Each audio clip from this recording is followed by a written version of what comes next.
Halo teman-teman, kembali lagi bersama saya William Basri. Dan di video kali ini kita balik sharing terkait akuntansi. Jadi teman-teman, sesuai dengan judulnya lah ya, teman-teman mungkin udah tahu, kita membahas terkait dengan soal HRD lagi. Ya, soal HRD part 5. Nah, teman-teman jujur, mungkin sudah sebulan lebih lah saya nggak buat konten akuntansi ya. Dan sejujurnya juga, sebenarnya banyak banget DM yang masuk. Ada DM, ada email, dan lain sebagainya yang berbagi soal terkait dengan soal HRD. Dan mungkin yang saya bahas ini belum membahas terkait dengan soal yang mungkin pernah dikirimkan ke saya gitu ya. Saya minta maaf, tapi saya janji setelah video ini mungkin nanti saya akan membuat lagi. Tapi saya sangat mengapresiasi kalau teman-teman berbagi soal dari HRD yang bisa kita menjadikan sebuah sarana untuk belajar bersama.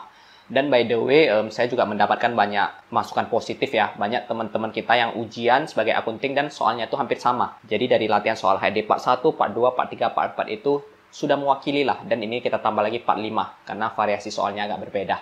Oke, mungkin sudah cukup lah basa-basinya ya. Mungkin teman-teman juga bosan dengerin saya bicara. Gak apa-apa. Intinya biasa, simple ya. Teman-teman yang mau ikutan belajar, mau latihan sama-sama, teman-teman bisa langsung download soalnya di kolom deskripsi ya. Sudah tersedia tuh soalnya, ada filenya ya. Filenya itu di Google Drive, jadi saya download, gak ada iklan, gak ada apa-apa. Download aja terus, dan itu ada 2 sheet ya. Sheet pertama itu soal, sheet kedua itu jawaban. Jangan dulu dibuka sheet jawabannya, kerjakan dulu sendiri ya. Kerjakan dulu sebisa mungkin, kalau gagal nggak masalah, nanti kita bahas bersama-sama. Oke, jika sudah selesai download, langsung dikerjakan ya. Kerjakan dulu, stop videonya, tutup videonya, kapan-kapan baru buka lagi. Oh nggak, bercanda. Maksudnya udah di-download, dikerjakan, setelah dikerjakan, kita mau bahas bersama dan dilanjutin videonya. Dan ini kita sudah lanjut gitu ya. Kita anggap sudah lanjut lah. Dan ketika nanti saya membahasnya, saya akan ke tampilan komputer. Dan yang memang harus download dulu. Kalau nggak di-download, nanti nengok di tampilan komputer bingung. Karena soalnya itu cukup panjang ya. Jadi memang harus download dulu. Dan kerjakan bersama saya pun usahakan itu ada laptop lah gitu. Ada laptop untuk nonton sambil lihat gitu ya. Supaya lebih memudahkan dan supaya lebih mengerti. Oke, langsung saja kita ke tampilan komputer ya teman-teman ya. Supaya bisa kita kerjakan soalnya. Soalnya ini sudah saya ketik ulang ke dalam bentuk Excel yang bisa teman-teman download. Jadi ada 2 sheet. Di sini soal, di sini jawaban. Ya, ingat jangan buka sheet 2-nya dulu. Buka sheet pertama dan kerjakan dulu sendiri. By the way, di sini saya sudah buat tabelnya ya. Ini ada tabel AJP, ada tabel neraca saldo setelah penyesuaian yang akan kita cari neraca saldo akhirnya, terus ada tabel laporan laba rugi, ada tabel laporan perubahan laba ditahan, ada neraca, terus ada jurnal penutup ya. Istilahnya itu saya buat tabelnya itu supaya ya supaya memudahkan kita lah. Tapi kalau tonton bilang, bang saya mau lebih menantang, udah hapus saja tabelnya semua. Dengan versi tonton masing-masing, nggak masalah. Yang penting hasil akhirnya itu sama. Oke? Nah, jadi sebelum kita mulai kerjakan, pastinya saya harus baca dulu soalnya, dan saya harus memberikan teman-teman gambaran dulu. Di soal ini kita disuruh ngapain sih? Supaya kita itu sama-sama mengerti, dan supaya istilah itu kita sama-sama paham lah. Ya, terkait dengan tujuan dari soal ini. Oke? Nah, jadi asumsikan teman-teman ini hari ini adalah seorang karyawan, dan teman-teman itu mau melakukan tes di sebuah perusahaan. Teman-teman dapat soal nih. Soalnya sebenarnya dalam bentuk foto seperti saya kirim tadi. Dalam bentuk seperti begini. Cuma ini sudah kita buat dalam bentuk Excel gitu ya. Yang pertama, baca dulu soalnya. Perkiraan-perkiraan terdapat dalam buku besar PTX. Ya, jadi ini adalah buku besar ya PTX. Berarti saldo akhirnya. Pada tanggal 31 Desember 1999A gitu ya. Menunjukkan saldo berikut. Jadi ini adalah neraca saldonya. Ya, saldo buku besarnya. Oke. Ada kas 4.000, piutang dagang 9.300, persediaan 23.000. Ya, teman-teman bisa baca sendiri lah ya. Sampai dengan ke biaya rupa-rupa 700 ya. Ini adalah saldo akhir buku besarnya. Biasanya itu sih mereka itu susun untuk menjadi neraca saldo gitu. Oke. Di sini diberitahu informasi teman-teman. Informasinya itu yang A itu persediaan barang dagang yang ada di gudang itu tanggal 31 Desember itu sisa 5.000. Yang B itu penyusutan untuk peralatan kantor itu 10% dari harga belinya. Yang C itu gedung yang ditempati PTX tanggal 1 Januari itu 15.000, ditaksir akan berumur 20 tahun. Jadi disuruh hitung penyusutannya ya dengan persentase yang sama. Terus ada asuransi dibayar di muka, saldo 600 di hari ini, ada 300 untuk periode 1 Januari sampai 31 Desember, Terus ada 300 periode 1 Juli sampai 30 Juni. Terus persediaan perlengkapan kantor yang tersisa itu 100 di akhir periode, pembelian barang dagang seharga 500, terus dikembalikan ya di retur gitu. Terus ada pembayaran gaji dilakukan tiap minggu dan 31 Desember jatuh di hari Selasa, maka perlu dibuat AJP gitu karena belum dibayar tapi sudah dibebankan. Sewa dibayar di muka sebesar 1.800 adalah uang sewa yang dibayarkan untuk jangka waktu 3 tahun, dimulai 1 Januari. Nah, jadi tanya itu buatlah AJP yang dibutuhkan. Yang pertama itu ya, yang kedua itu buatlah laporan keuangannya. Tapi di sini saya juga mau buat jurnal penutupnya biar lebih lengkap gitu. Kita cuma dikasih sampai sini saja teman-teman. Dikasih sampai sini aja. Jadi kita itu pertama itu harus buat AJP-nya, kedua itu buat laporan keuangannya. Kenapa kita harus buat AJP-nya? Ya, kita sesuaikan dulu baru buat laporan keuangannya. Kalau kita nggak buat AJP-nya, dari sini sih sudah bisa juga nyusun laporan keuangan gitu. Tapi tentu kita harus buat AJP, karena ada informasi-informasi yang diberikan istilahnya gitu ya. Untuk disesuaikan, setelah kita sesuaikan, baru kita susun laporan keuangannya. Untuk mengerjakan ini teman-teman, ya langkah pertamanya, supaya lebih mudah kalau teman-teman kasus di begini, ini kan masih berantakan ya. Jangan lupa dikerjakan dulu neraca saldonya. Nah, supaya gampang itu, buat neraca saldo ya, dari akun-akun yang berantakan ini. Alangkah lebih baik kita tahu posisinya di mana, supaya gampang nyusunnya. Yang pertama, kas, posisinya di mana? Di debit. Ingat, kalau namanya aktiva, dia itu bertambah di debit, berkurang di kredit. Kecuali nih, akumulasi. Kalau akumulasi ini bertambah di kredit, berkurang di debit. Ya. Ini KK. Ya. Sisanya itu bertambah di debit. Oke. Nah. Hutang. Hutang itu bertambah di mana? Ingat, dia itu pasiva. Kalau pasiva itu bertambah di kredit. Ya. Dan ini sebenarnya kalau ngerjain soal ini, istilahnya itu debit kredit itu udah harus mahir ya. Kalau belum mahir agak susah. Bang, gimana sih bang cara mahir debit kredit? Sudah ada videonya ya, pedoman belajar akuntansi, terus ada latihan menjurnal. Ya udah banyak di channel saya video-video supaya mahir debit kredit. Bahkan di akuntansi perusahaan dagang saya ada buat ini ya, satu sheet ya istilahnya terkait dengan debit kredit. Jadi teman-teman sebenarnya udah makanan sehari-hari lah debit kredit ini. Kalau kita belum bisa ini lagi, belum mahir lagi, akan sangat sulit teman-teman. Ya, saham biasa, laba ditahan. Nah, ini kan dia itu kan berbentuk PT ya, teman-teman lihat nih. Ini kan PT nih. PT itu ingat, dia itu modalnya itu terbagi dua, yaitu pertama modal biasa atau saham biasa, yang kedua itu adalah laba ditahan. Kenapa dia terbagi dua? Karena di PT itu modalnya itu diaktekan, di saya sering-seringkan ya. Karena dia diaktekan berarti yang tercatat itu yang di store saja. Sedangkan kalau di CV atau di UD, dia itu kan yang dicatat itu kan istilahnya itu yang dikonversikan. Kalau dia punya laba berapa, nanti laba tahun berjalannya dikonversikan ke modal. Sedangkan di PT nggak bisa. Kalau dia punya laba itu harus dimasukkan ke laba ditahan. Jadi sebenarnya laba ditahan ini juga bagian dari modal teman-teman. Cuma bedanya dia berdiri di satu pos. Karena memang khusus modal ini dicatat cuma yang di store aja teman-teman. Bukan yang dikonversikan. Kalau dia ada laba tahun berjalan itu masuk ke sini. Laba ditahan gitu ya.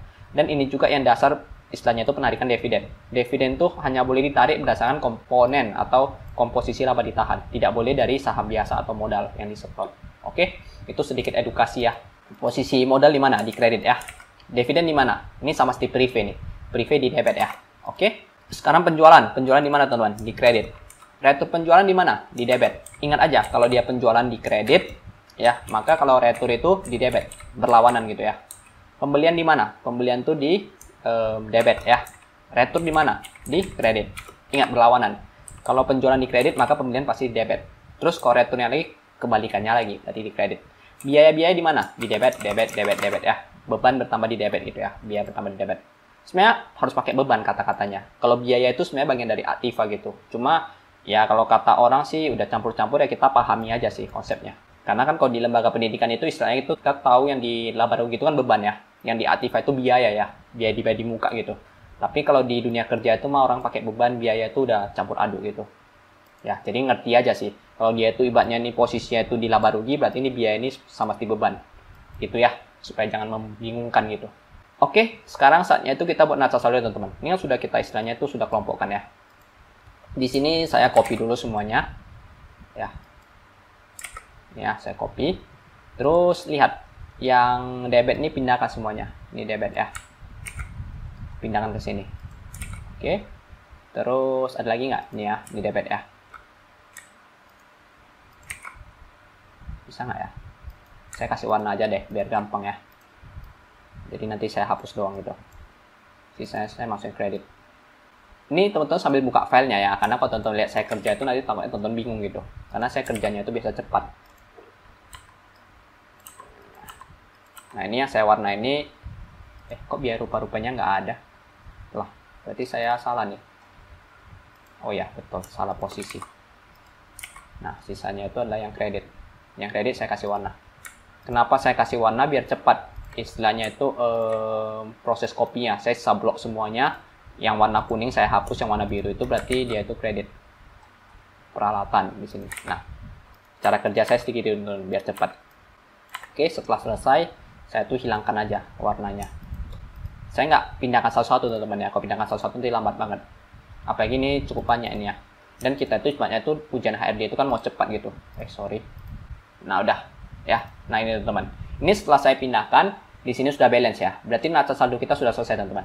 Pertama kali alangkah gampangnya itu kalau mau kerja ini buat dulu neraca saldonya. Jadi dari akun-akun yang dikasih acak itu kita susun neraca saldonya. Kalau yang kita susun ini nggak balance, itu udah susah ngerjain laporan keuangannya. Karena kan objektif kita itu bukan buat AJP. Kalau objektifnya buat AJP, ya nggak usah disusun neraca saldonya. Tapi objektif kita itu kan buat laporan keuangan ya.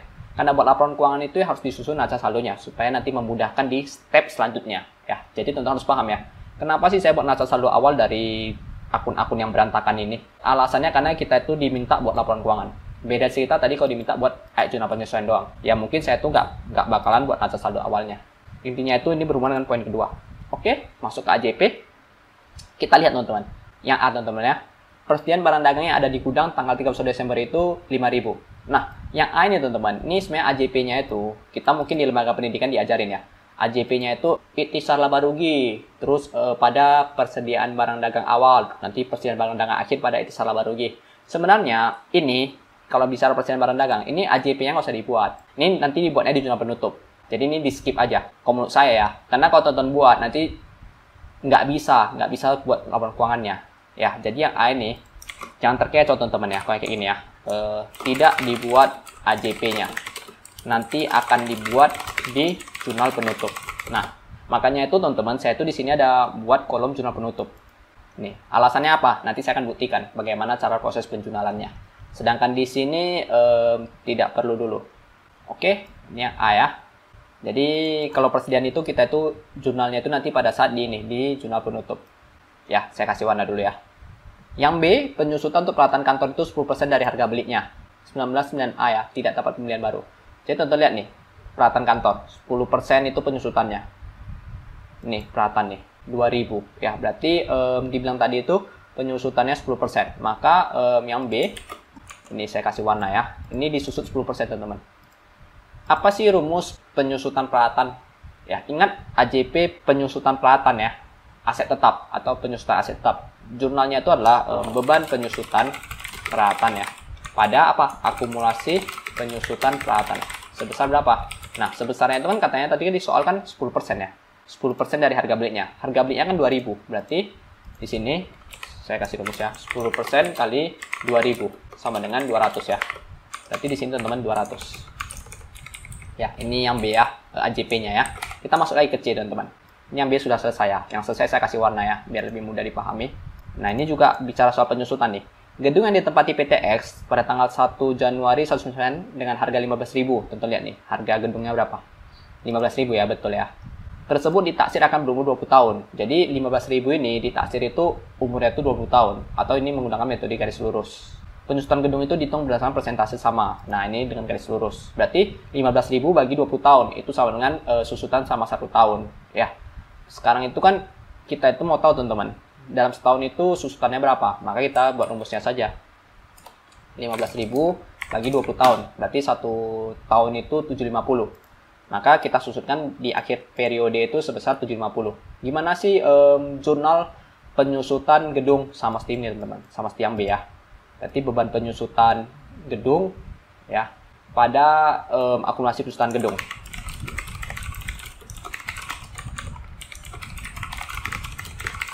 Tadi kan harga gedungnya itu 15.000 ya. Dibagi 20 tahun. Sama dengan dapat 750 per tahun. Maka di sini susutannya itu adalah 750. Ya. Oke, kita lanjut lagi yang D. Yang C ini udah selesai ya, saya warnai dulu ya. Nah, yang D ini diketahui teman-teman, asuransinya dibanding muka dengan saldo 600. Kita lihat, ini ya, 600 ya. Kita kasih warna lah, biar lebih gampang. 600 ini teman-teman, ini terdiri dari dua asuransi. Yang pertama itu 300 itu, ya dibayar di 1 Januari teman-teman. Itu periode itu sampai 31 Desember, 199A. Ingat, ini lihat A ya. Yang kedua, 300 itu periode itu mulainya dari 1 Juli ke 30 Juni 199B. Berarti ini di tahun depan. Berarti dengan kata lain, ini kan ada 2 asuransi nih. Ya, yang A itu sudah habis teman-teman. Karena kan ini kita penyesuaiannya kan di periode 31 Desember 199A kan. dia tuh dibayarnya tuh di Januari, terus habisnya di 31 Desember atau sekarang pada saat kita jurnal. Berarti yang 300 ini udah habis. Sedangkan yang satu lagi, ini baru kepake 6 bulan. Jadi dari Juli, Agustus, September, Oktober, November, Desember. Baru kepake 6 bulan, teman-teman. Jadi karena baru kepake 6 bulan, maka di yang ini kita harus buat penyesuaiannya. Ya, yang ini kan tadi berarti udah kepake 12 bulan. 12 per 12 kali 300, berarti kepake 300. Yang ini 6 bulan. 6 per 12 dikali 300, berarti 150 gitu ya.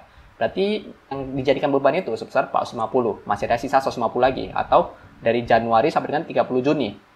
Ya, di sini saya buat. Di sini kan istilahnya itu di apa kita, teman-teman? Di apa namanya? Neraca saldo kita itu kan asuransi dibayar di muka ya, sebesar 600 ya. Berarti 600 ini tadi kepake 2, 300 sama 300. Dan karena asuransi dibayar di muka, ini metode harta, maka kita sesuaikan ya. Yang 600 ini kan sudah kepake ya. Berarti yang sudah kepake itu menjadi beban. Beban asuransi pada asuransi dibayar di muka. Ya, ini AJP-nya ya. Tadi kan ada 2 tuh ya. Yang pertama saya buatnya ya. 300 dikali 12 per 12 gitu ya. Karena dia itu bayarnya itu 1 Januari sampai dengan 1 Desember. Berarti 300. Yang kedua itu adalah 300 juga. Tapi dia tuh bayarnya itu mulainya itu dari Juli sampai dengan Juni gitu, Juni tahun depan. Tapi ini kan kita catat dulu 31 Desember, berarti baru kepake 6 bulan. Ya, berarti sama dengan 150 gitu ya teman-teman ya. Maka 300 tambah 150 itu 450. Di sini 450, 450. Oke, selesai ya yang D ya. Kita masuk yang E teman-teman. Oke, ini sudah selesai juga kita kerjakan.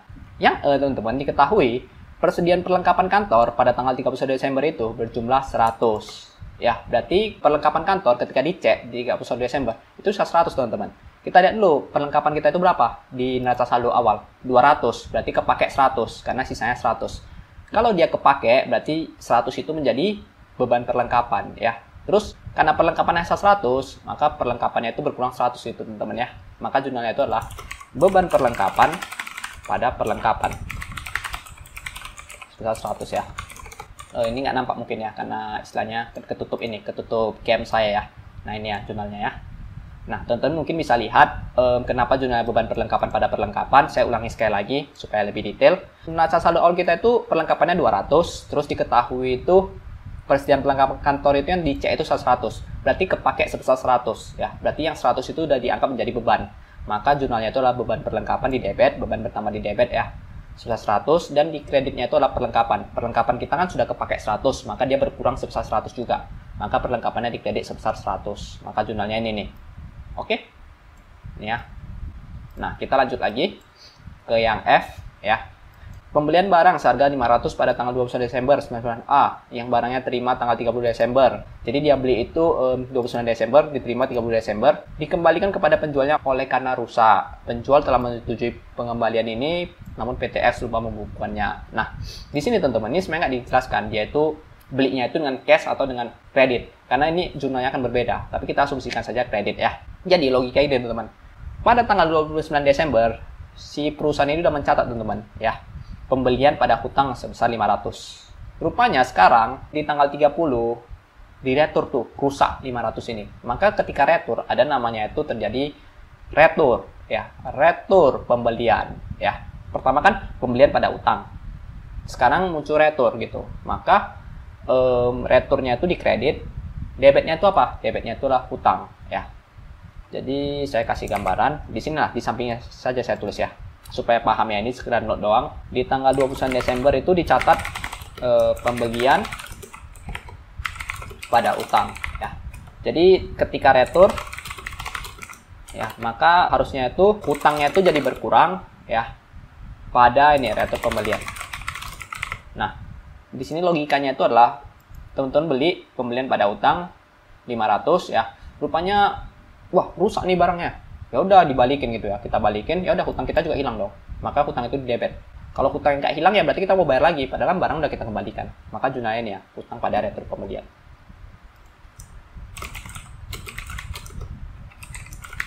Sebesar ini ya. Nah, sedikit catatan teman-teman, kalau misalnya tadi istilahnya itu dia menggunakan cash, ya kalau dia menggunakan cash ya, kan jurnalnya itu berarti pembelian pada kas. Ketika retur itu menjadi hutangnya ini berganti menjadi kas seandainya. Tapi di sini saya asumsikan dia itu kredit ya, seandainya. Maka jurnal begini, jika cash. Tapi di soal ini karena dia nggak mencatatnya, kita nggak baca utang. Karena biasanya itu ke supplier itu lebih make sense itu sih utang gitu ya. Dan di sini kan dia juga punya akun hutang ya, hutang dagang ya.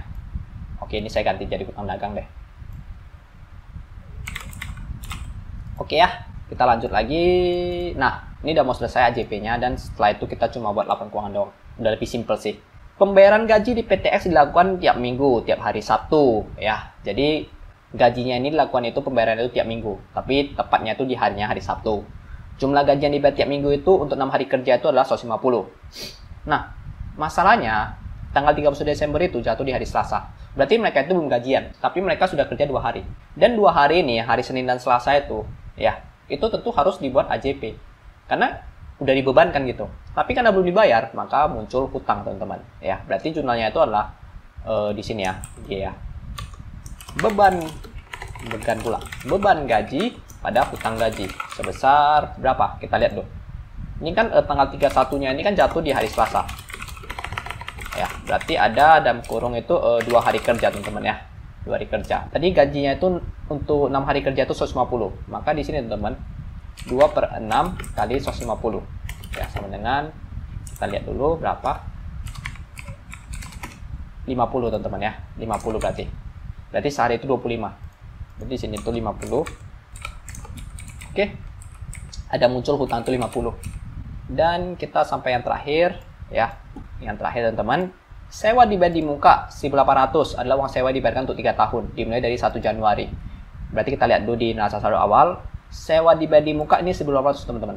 Ya, ini 1.800. Katanya itu untuk jangka waktu 3 tahun dan dibayar itu mulai 1 Januari. Ini kan sekarang itu kan kita buat AJP itu kan 31 Desember 199A kan. Berarti kepake setahun. Ini kan untuk 3 tahun nih. Berarti 1.800 bagi 3 kan 600 ya. Berarti kepake setahun, berarti yang setahun itu udah jadi beban. Maka jurnalnya itu adalah apa ya? Kasih tahu nggak ya? Beban sewa ya, karena sudah dijadikan beban pada sewa dibayar di muka. Terus di sini, teman-teman, kan 3 tahun tadi ya. Diketahui 3 tahun 1.800. Yang kepake mas tahun ya. Berarti 1/3 dikali 1.800. Maka dapat itu 600 ya. Berarti 600 per tahun. Dan karena kita sudah nikmati selama 1 tahun ya, dari periode 1 Januari 199A sampai dengan 31 Desember 199A, maka di sini tuh yang jadi beban itu adalah setahun atau 600. Oke, teman-teman. Untuk AJP sudah selesai kita kerjakan. Karena kita mau menyusun laporan keuangannya, ingat konsepnya itu menyusun laporan keuangan, maka AJP-nya ini harus diposting ke buku besar. Ya, harus diposting ke buku besar. Ini semua posting ke buku besar. Bang, kita kan nggak ada buku besar nih, jadi gimana bang? Iya, karena kita nggak ada buku besar, makanya itu saya tuh menggunakan sistem neraca saldo. Kan tadi saya bilang tuh, kita perlu buat neraca saldonya. Ya, jadi neraca saldonya ini dipindahkan ke sini. Ini sebenarnya konsepnya seperti neraca lajur ya, tapi neraca lajur yang lebih simpel gitu. Neraca lajur itu kertas kerja. Ini semuanya ini kita pindahkan dulu ya, pindahkan dulu ke sini. Neraca saldo awal, terus nanti neraca saldo setelah penyesuaian. Ini sorry, bukan neraca saldo setelah penyesuaian ini AJP ya, AJP yang baru kita buat. Baru di sini adalah neraca saldo final atau setelah penyesuaian. Nah, yang final ini nanti kita buat ke laporan laba rugi ya. Jadi kita ke sini dulu, neraca saldo awal kita pindahkan yang sini, kas piutang sampai peralatan ya. Nah ini oke. Terus akumulasi penyusutan peralatan ini saya pindah saja deh ya, pembelian retur gitu. Wah, ada perubahan nih. Ini hati-hati ya di penjualan.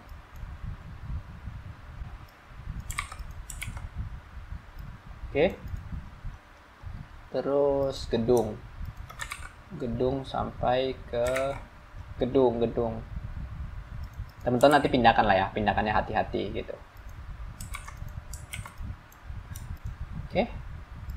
Nah, ini sudah saya pindahkan, teman-teman. Ini sudah saya pindahkan dan maybe sudah balance ya. Sudah saya pindahkan. Ini sudah sesuai dengan kolomnya ya. Teman-teman nanti mungkin bisa cek lagi ya. Dan di sini sebenarnya sudah ada akun-akun yang saya tambahkan. Akun-akunnya yang saya tambahkan itu dari mana, teman-teman? Dari AJP yang timbul. Jadi nanti kalau teman-teman kerjakan sendiri, berarti teman-teman harus tambahkan sendiri. Di sini kebetulan sudah saya buat lah. Jadi supaya memudahkan gitu ya. Oke. Nah, teman-teman, di sini ya ini kan neraca saldo awal nih, yang tadi awal kita kerjakan. Terus kan kita buat AJP tuh. AJP-nya ini AJP ini kita pindahkan ke neraca saldo tadi, ke kertas kerja tadi. Jadi dimulai dari beban penjualan peralatan. Ini kan 200 nih. Ya, pindahkan. Beban penjutaan peralatan itu 200. Di sini cari beban penjutaan peralatan. Di debit ya. Pindahkan. Yang sudah dipindahkan jangan lupa dikasih warna supaya jangan double atau kelupaan. Akumulasi penjutaan peralatan di kredit, pindahkan. Ya. Pelan-pelan saja, tidak perlu terlalu buru-buru. Yang penting jangan sampai istilahnya itu salah gitu ya. Itu penting. Beban penjutaan gedung 150. Ya. Pindahkan juga di debit ya. Saya pindahkannya ini pelan-pelan teman-teman supaya teman-teman mungkin bisa ngikutin ya. Akumulasi penjutaan gedung di kredit 250. Oke, sudah kasih warna. Terus beban asuransi 450 ya di debit. Dan ingat, ketika pindahkannya itu harus hati-hati banget ya. Jangan sampai istilahnya itu dia kolomnya di debit taruh di kredit, itu nanti nggak bisa tutup buku. Itu penting banget. Asuransi dibayar di muka 150 di kredit ya, di kredit hati-hati. Ini di kredit. Oke, pindahkan juga. Beban perlengkapan 100 di debit. Ini ya di debit ya. Terus tadi nggak salah perlengkapannya di kredit ya, 100 ya. Saya langsung saja lah ya biar cepat ya. Hutang dagang sama retur pembelian. Hutang dagang 500. Hutang dagang mana hutang dagang? 500 di debit ya. Terus retur pembelian mana retur pembelian nih? Di kredit ya. Oke. Yang udah jangan lupa kasih warna. Beban gaji sama hutang gaji. Beban gaji 50, hutang gaji 50 di debit. Beban gaji mana? Ini ya beban gaji ya. Sama hutang gaji. Oke. Udah juga. Terus beban sewa sama sewa dibayar di muka. Beban sewa di debit. Ini sewa dibayar di muka ini. Oke, jika sudah tonton lihat ini 2650 ya. Di sini jangan lupa dijumlahin juga. Dia itu harus sama ya, harus sama gitu. Kalau berbeda berarti mungkin ada kesalahan. Ya. Oke. Sama ya. Nah, di sini menandakan bahwa AJP kita itu sudah kita pindahkan ya. Nah, setelah selesai nih teman-teman. Ini baru kita buat neraca saldo finalnya. Ya, neraca saldo finalnya itu berarti yang posisi di debit itu berarti ini tambah debit kurang kredit ya. Yang posisi di kredit itu berarti kredit tambah kredit kurang debit gitu ya. Berarti kas itu kan dia tuh bertambah di debit ya. Atau saldo itu debit. Maka ini tambah ini kurang ini ya. Oke. Ini saya tarik aja sampai peralatan karena sama sistemnya. Oke. Terus untuk yang kredit jangan lupa akumulasi ya. Maka dia tuh kredit tambah kredit kurang debit. Ya, konsep itu begitu ya. Terus yang debit, ini gedung debit, tanah debit, ya. Terus apa lagi? Ini hutang semua kredit ya. Biaya itu debit ya, biaya debit ya. Sisanya berarti kredit. Ini kredit mungkin ya. Ini kok habis gak ada? Oh ini debit, sorry ini debit nih. Yang nggak ada mungkin debit nih. Ini apa nih? Ini debit juga dividen ya. Oke, lihat di sini saya sudah rumus sumnya ya. Dan ini sudah balance teman-teman. Sudah balance 168.100. Berarti neraca saldo final setelah penyesuaiannya ya, dan sudah include dengan AJP itu sudah balance ke 168.100. Jika sudah balance, ini sudah pasti sudah bisa kita susun laporan keuangannya. Tapi jika ini nggak balance, ini udah pasti nggak bisa buat laporan keuangannya. Mau gimana pun, mau jungkir balik, mau gimana pun, laporan keuangannya pasti nggak bisa. Tapi karena sudah balance, ini sudah pasti bisa. Oke, sekarang karena sini sudah balance, langsung saja kita let's go dan kerjakan laporan keuangannya. Nah, laporan keuangan teman-teman itu ada terdiri dari 5. Ada laporan laba rugi, ada laporan perubahan modal, ada neraca, ada laporan arus kas, dan ada catatan atas laporan keuangan. Tapi karena ini adalah perusahaan menengah, kita fokusnya ke 3 doang. Laporan laba rugi, perubahan modal, di sini pakai laporan perubahan laba ditahan ya, karena dia adalah PT. Terus neraca ya. Tapi sampai di situ kita nanti bakalan buat jurnal penutup gitu ya. Jurnal penutup mungkin nanti kalau sempat kita buat neraca awalnya untuk membuktikan gitu kebenaran atas jurnal penutup yang telah kita buat. Di sini laporan laba rugi, sebenarnya saya sudah ada buat kolomnya, memudahkan. Kalau teman-teman membuat tabel yang lebih kreatif nggak masalah. Intinya itu laporan laba rugi itu terjadi penjualan bersih, terus dikurangi HPP, dapat dia laba kotornya, dan ketika laba kotor dikurangi beban-beban atau biaya yang timbul itu mendapatkan laba bersih. Di sini teman-teman kita isi dari data-data yang neraca saldo yang final, jangan dari neraca saldo awal ya. Kenapa? Karena kan tadi ada AJP. Kan udah disesuaikan di AJP, maka kita harus menggunakan yang final. Yang ini, yang final, yang kuning ini. Oke? Jadi langsung saja kita tarik. Tentu lihat penjualan ya. Lihat di neraca saldo final, penjualan, akun penjualan, lihat nih. Ini penjualan ya, penjualan 130.000, di sini juga 130.000. Cantumkan. Jika sudah dicantumkan, ya warnanya itu diubah. Jadi mungkin kita lebih tahu, oh ini sudah ditaruh nih. Ya. Terus jika sudah, kita lanjut lagi, ada retur penjualan. Berapa retur penjualannya ini? Ya, 2.000 ya. Oke, ingat warnanya itu diwarnai, dikasih warna berbeda. Terus di sini juga udah otomatis rumus ya. Kalau mau menantang sih hapus saja rumusnya. Berarti penjualan bersih itu rumusnya adalah penjualan dikurangi retur penjualan, dapatlah 125.000. Terus kita bicara soal HPP teman-teman. Apa sih rumus HPP? Rumus HPP itu adalah persediaan awal ditambah pembelian bersih ya. Dimana pembelian bersih itu adalah pembelian dikurangi retur pembelian, baru dikurangi persediaan akhir. Mungkin di sini juga ada rumusnya. Persediaan awalnya berapa teman-teman? Nah ini kita bicara soal persediaan nih. Ini hati-hati. Nah ini pasti banyak yang keliru nih.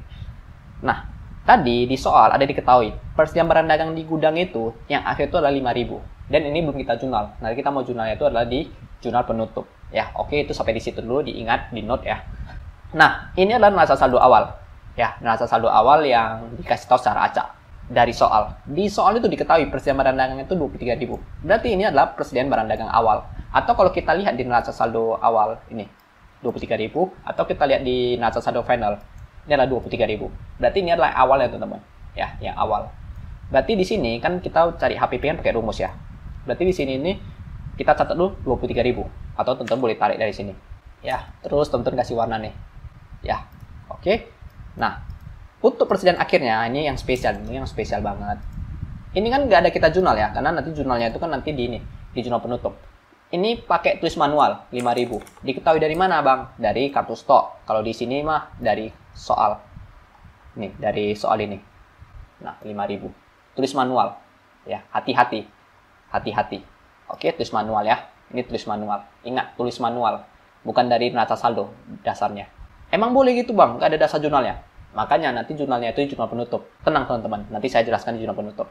Pembelian bersih. Pembelian. Cantuman dulu yang pembelian. Pembelian. Oke, yang sudah kita kasih warna. Seperti biasa, kasih warna. Terus, retur pembelian. Cari lagi di sini retur pembelian. Kan gampang kan? Akuntansi itu ibarat kayak cuma isi puzzle doang. Simple lah. Gampang gitu. Oke, sudah itu kan didapat nih HPP-nya. HPP itu rumusnya itu adalah persediaan awal ditambah pembelian bersih, ini dikurang ya. Pembelian kurang retur, lalu dikurangi persediaan akhir. Dapatlah HPP-nya. Ya, terus penjualan bersih dikurangi HPP, maka dapatlah laba kotor ya. Nah, di sini biaya-biaya ini semuanya itu kita pindahkan. Nih ya, biaya gaji sampai biaya asuransi. Seharusnya ini udah berurut sih. Ya, jadi teman-teman bisa pindahin doang. Nah, ini.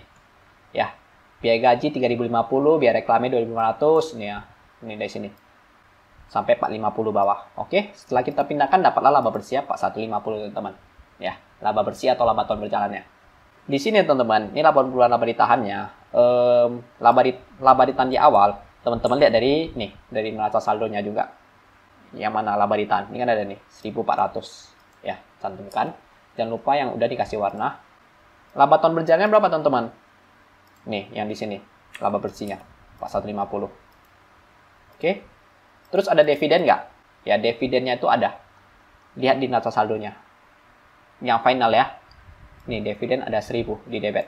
Ya, kasih warna. Dividen. Oke. Laba ditahan akhir rumusnya itu apa? Ini, laba tahun awal tambah laba tahun berjalan dikurangi dividen. Aduh, nggak bisa tulis pula. Ya, ini ya. Oke, dapat ya. Nah, laba ditahan akhir ini teman-teman. Ini ya, ini yang nanti kan pindahkan ke neraca. Jadi di neraca itu laba ditahan akhirnya itu bukan pakai yang di neraca saldo, tapi pakailah yang di laporan perubahan laba ditahan. Oke? Nah, sekarang kita buat neraca, teman-teman. Neraca itu kan ada aktiva, ada pasiva, teman-teman ya. Berarti aktiva itu kan ada aktiva lancar. Ya, aktiva lancar itu apa aja? Dari kas sampai ke sini. Ke perlengkapan, ya. Jadi kas sampai ke perlengkapan itu adalah aktiva lancar. Pindahkan. Terus nominalnya itu pindahkan. Jangan pindahkan yang ini ya, hati-hati ya. Jangan pindahkan yang ini ya. Tapi pindahkan yang ini, yang final. Nah, di sini teman-teman. Ini saya kasih warna dulu. Note dulu, note. Di sini ada akun persediaan barang dagang. Ini kalau teman-teman nggak hati-hati, teman-teman bakalan copy paste dari sini semua. Saya peragakan ya, tapi ini salah ya.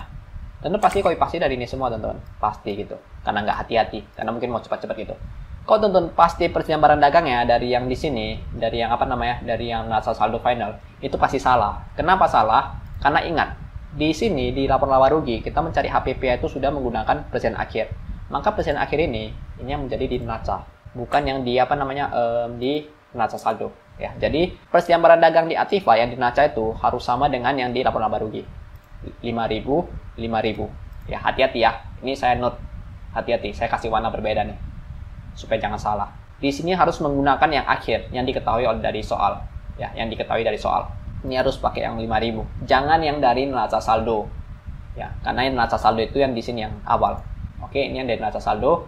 Yang ini adalah yang dari AJP yang diketahui di soal, dan ini juga yang diketahui dari soal AJP. Hati-hati ya. Hati-hati persediaan barang dagangnya. Oke, di sini dapat total Aktiva lancarnya. Ini saya hapus dulu deh. Oke, terus Aktiva tetapnya. Aktiva tetapnya ada apa aja? Kita lihat lagi di sini ya. Ada pelatan sampai tanah. Ya, saya copy paste aja ya. Di sini ingat pakai yang final. Oke.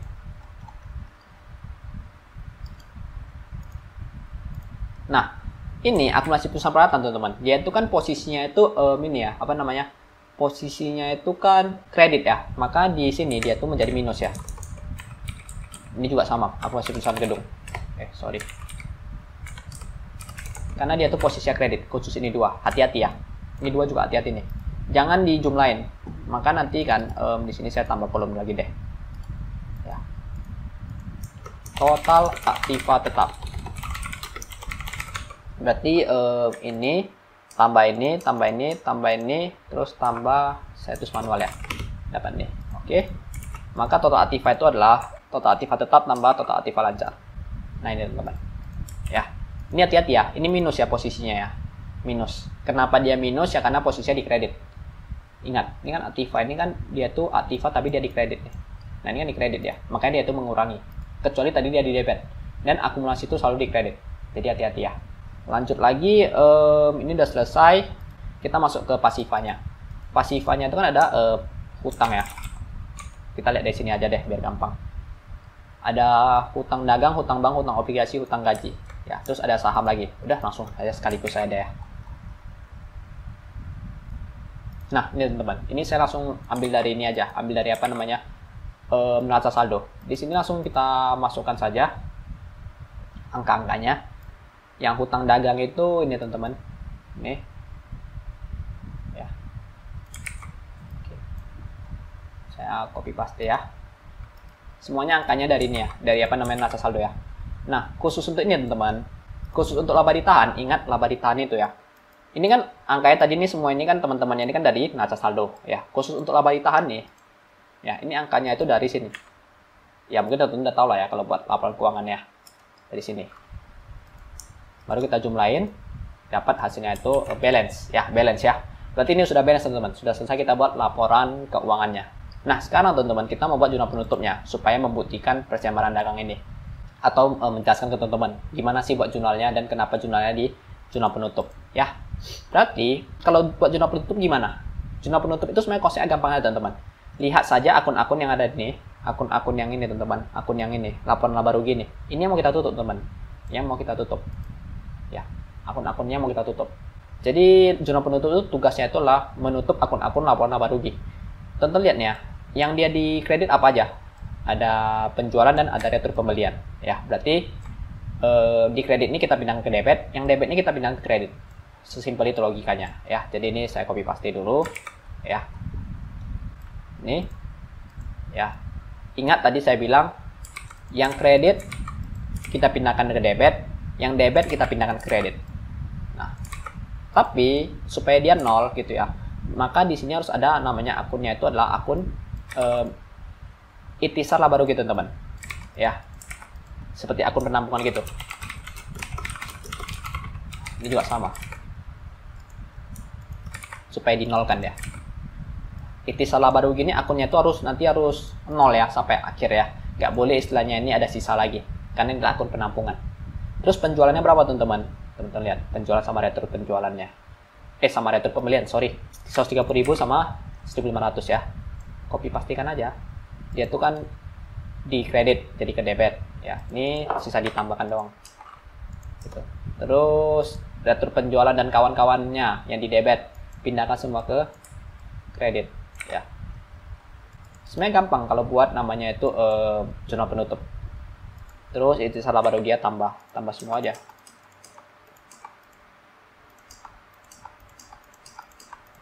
Oke. Nah, jika sudah selesai ini kan yang pertama kan akun ini ya, akun di laporan laba rugi ya. Setelah itu di jurnal penutup itu masih ada yang perlu kita sesuaikan, yaitu persediaan dan juga yang namanya itu dividen ya. Jadi kita masuk ke persediaan. Gimana sih jurnal penyesuaian persediaan? Jurnal penyesuaian itu adalah ikhtisar laba rugi pada persediaan awal, baru persediaan akhir, ikhtisar laba rugi. Nah, di sini teman-teman baru kita jurnal. Ya, persediaan awalnya itu berapa tadi? Yang di sini teman-teman, yang di ini 23.000 ya. Kan di debit nih, kita pindah ke kredit. Persediaan akhirnya berapa teman-teman? Sesuai sama soal. Soalnya bilang nih 5.000, maka di persediaan akhirnya itu 5.000. Nah, ikhtisar laba rugi nih teman-teman, dia ngikut aja.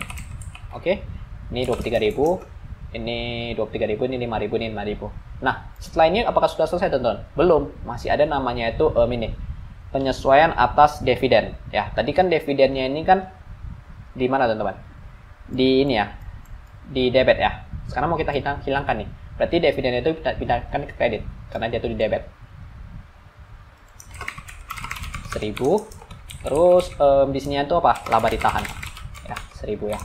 Apakah sudah selesai teman-teman? Belum. Ya, kita lihat dulu. Ikhtisar laba ruginya ini sekarang berapa nih? Ini kan di debit nih ya. Saya kasih warna deh yang di debit.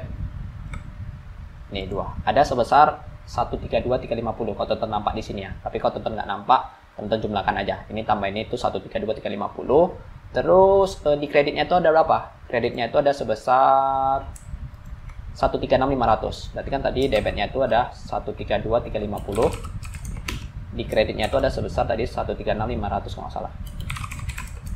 Ya, berarti kalau kita bilang ada sekitar 4150 ya. Debit itu lebih kecil 4150. Maka ikhtisar laba rugi supaya dia klop ya, dia tuh harus bertambah 4150 di debit. Jika ikhtisar laba rugi bertambah di debit 4150, maka di sini menandakan bahwa posisinya itu dia sedang laba. Maka di situ ada laba ditahan sebesar 4150. Oke? Nah, ini teman-teman. Ini kan sudah kita buat ya, dan kita jumlahkan apakah ini balance atau tidak. Jawabnya itu balance ya, 274 ya. Nah, ini harus kita itu posting lagi ke buku besar. Jadi kita asumsikan kita akan posting ke buku besar. Ini saya ambil ya, saya ambil ini neraca saldonya. Ya, kita belajar memposting lagi dan untuk melihat neraca awalnya. Yang saya kerjakan ini tidak perlu dikerjakan ya. Ini cuma informasi tambahan doang. Jadi teman-teman yang istilahnya itu ngerjain soal ini sih sampai di sini udah cukup gitu. Saya tuh nggak mewajibkan. Bentar ya.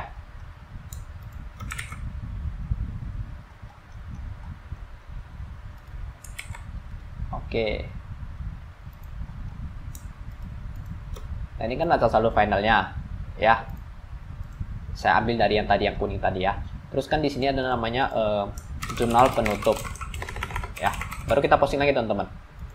Jurnal penutup itu ada apa aja? Di sini jangan lupa tambahkan satu kolom yang namanya itu adalah ikhtisar laba rugi. Ya, jadi di sini jurnal penutupnya itu yang ditutup itu apa aja? Penjualan, retur pembelian ya. Penjualan 130.000. Nih, 130.000 di debit. Retur pembelian 1.500 ya. Terus ini juga, ini semuanya itu 2.000, 98.000 ini semua di kredit ya, pindahkan ke kredit. Oke, terus dividen 1.000 ini jadi di debit, ini di kredit ya, 1.000. Terus apa lagi? Laba ditahan ada bertambah nih, 1.000 sama 4150 ya, 1.000 sama 4150 ya. Terus ikhtisar laba rugi tadi ya, ikhtisar laba rugi Intisar laba rugi berapa nih?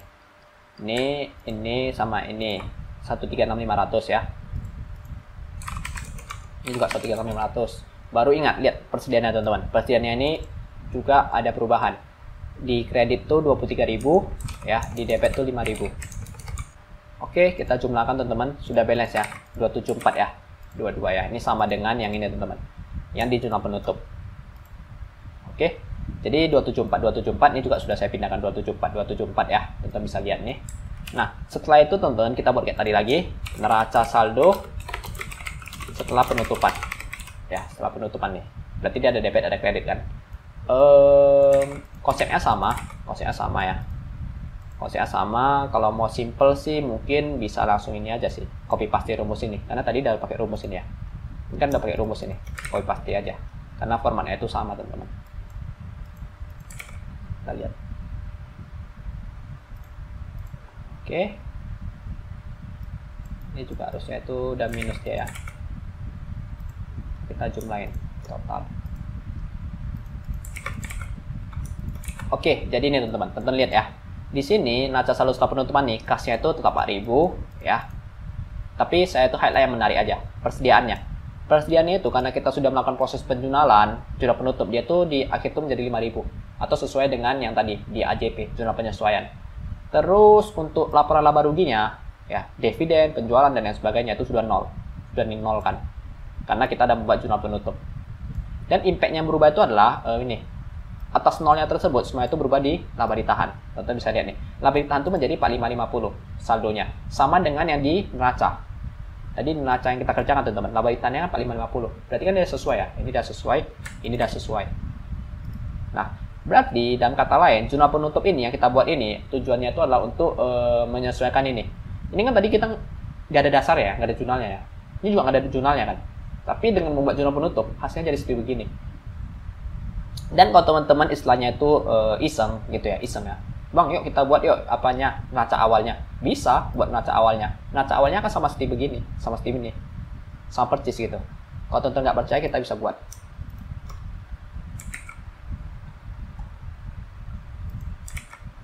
Nah, ini saya hapus ya. Saya hapus.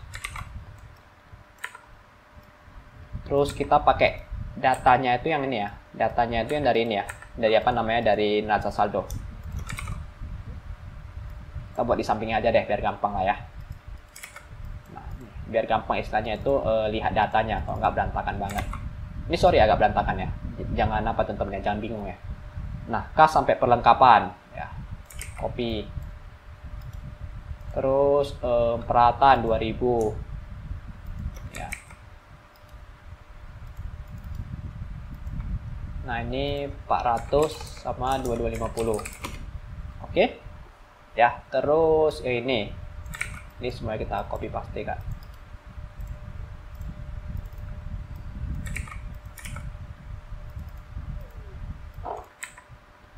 Nah, ini saya ambil data ini teman-teman. Saya ambil dari data yang neraca saldo yang setelah penutupan. Ya. Hasilnya itu sama. Nggak ada beda. Bedanya itu yang ini sudah melalui proses penjualan. Ya, yang neraca saldo setelah penutupan ini sudah ada jurnal penutup. Yang ini ya, yang neraca kita buat ini belum ada jurnal penutup ya.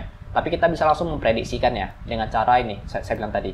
Makanya itu kembali lagi yang saya katakan ya, yang tadi di sini yang apa namanya AJP yang nomor 1 ini tidak perlu di jurnal. Jurnal itu nanti di jurnal penutup. Alasannya itu teman-teman. Kira-kira begitulah ya. Oke. Saya ke tampilan webcam deh. Jadi teman-teman, ini sudah selesai kita kerjakan. Mungkin cukup lama ya, mungkin video ada 30 menitan lebih mungkin, tapi nggak masalah, yang penting teman-teman paham. Dan ya terima kasih banget untuk semuanya yang istilahnya itu sudah support channel ini, sudah share dan lain sebagainya. Ya saya terima kasih banget lah. Dan saya juga selalu minta maaf kalau memang saya punya salah, kalau memang saya ada kekeliruan, teman-teman jangan ragu untuk koreksi. Ya, koreksi saja, tulis saja di kolom komentar, nggak masalah lah. Mungkin itu teman-teman video dari saya. Ya udah cukup panjang juga sih, udah capek juga, tapi nggak apa-apa lah ya.